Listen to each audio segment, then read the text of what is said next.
Same hamburgers, same fries, same drinks. You might think you're in Dallas or Detroit, but this is China. 2 decades ago, McDonald's was largely unknown here, except as a symbol of the decadent West. But a capitalist revolution has swept through the People's Republic.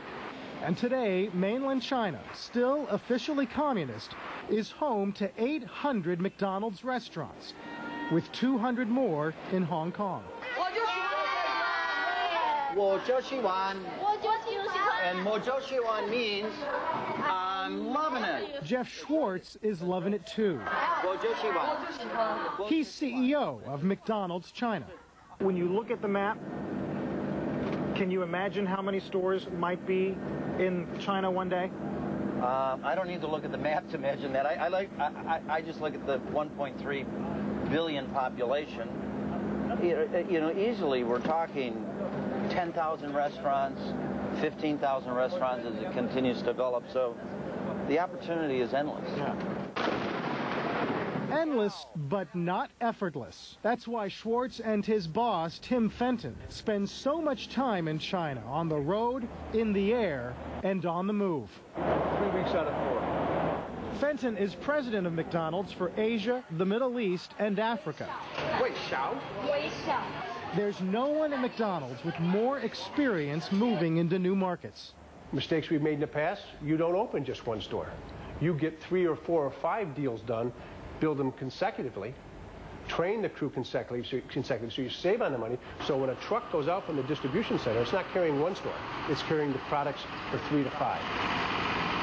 When McDonald's first opened in China in 1990, these streets were clogged with bicycles. But prosperity's brought an explosion in car ownership.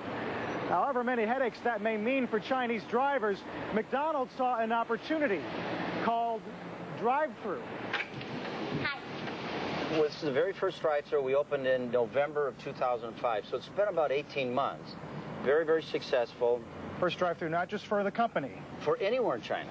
So anywhere at all in China. So drive-thru was a brand new concept anywhere in China. In fact, drive-through was such a new concept in 2005 that many Chinese didn't know how to use it. We have a lot of traffic, and I'm walking around, they pick up the food, and then they went in and parked their car, they brought the bag of food and they went inside.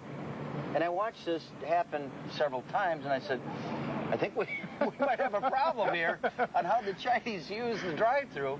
Which meant that Chinese crews not only had to learn how to run a drive-thru, but had to teach their customers how to use one. They're very good about holding their hands out, that, you know, stop here.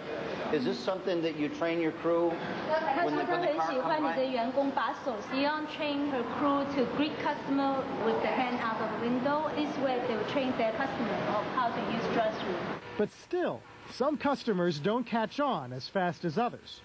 Well, he's coming in the exit side, this BMW here. That's part of the training sometimes about with a drive-thru. Yeah. McDonald's is up to 26 drive-thrus in China so far. But if most Chinese drivers still aren't familiar with the idea, that's about to change dramatically.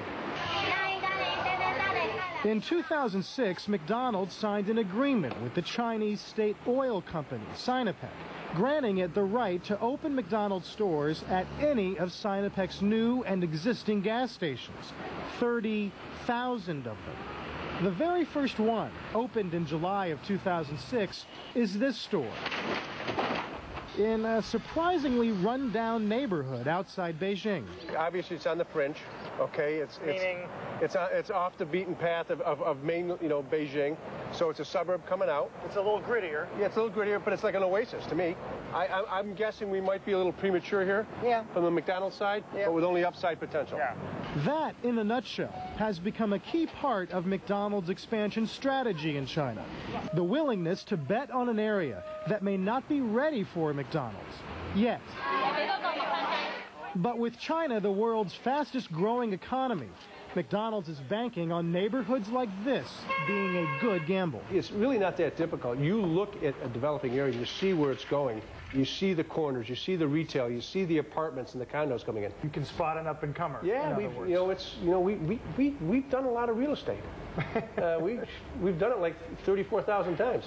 Tell me about what this neighborhood looked like before this store was built. Nothing was around. These buildings right here were half built, and there was nothing behind there. But you looked at the site layout, and they said, well, the shopping mall's going here. There's going to be, 5,000 residents here, and down the street here will be another 5,000 residents.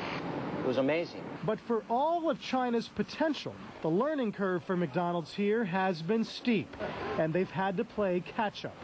When McDonald's opened its first mainland store in 1990, rival KFC had already been there for 3 years.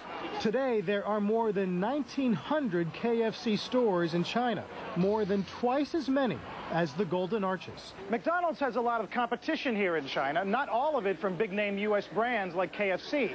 You can find mom-and-pop food stands like these all over the country. And although dishes like scorpions and seahorses on a stick may not be your idea of a meal, here they're traditional, they're convenient, and they're cheap.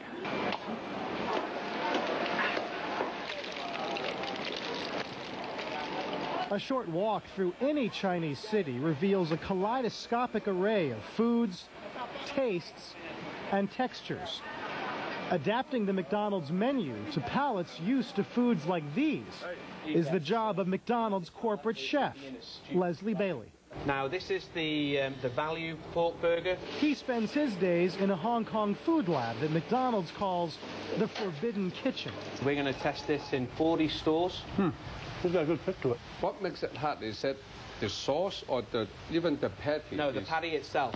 It's seasoned with Sichuan pepper. That is good. Yeah? That is a good sandwich. Right. With the cucumber. Wow. Taste, convenience, and price are important in China, just like in the U.S. But the issue here that trumps them all is food safety. It is a nightmarish problem in a developing country where corruption is rampant and safe food handling practices are still largely unknown. How much do you live in fear of waking up some morning and seeing a headline about McDonald's food safety being called into question? I don't live in fear of it. It's always in the back of your mind, something because of the area we live in, particularly of the history that this part of the world has had with avian influenza and SARS. Food safety concerns are one reason all Chinese McDonald's stores have hand-washing stations and hand sanitizers right out in the main restaurant. And behind the scenes, McDonald's says its stores and its Chinese suppliers, like this bun factory near Beijing, meet the same standards as those in the U.S. We do have quality control inspection unannounced and surprised that all of a sudden our QA people will show up at your door and say, now, tour, let's go.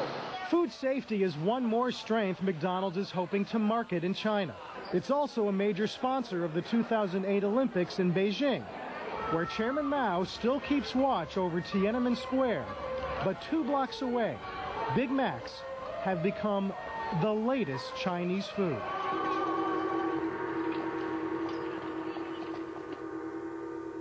With more than half of its stores in foreign countries, McDonald's has long since given up trying to count how many burgers it's sold. What it is counting on is a future where the Golden Arches continue to spread across the globe, generating more French fries, income, visibility, and quite possibly more controversy than Ray Kroc could ever have imagined. I'm Carl Quintanilla for CNBC. Thanks for watching.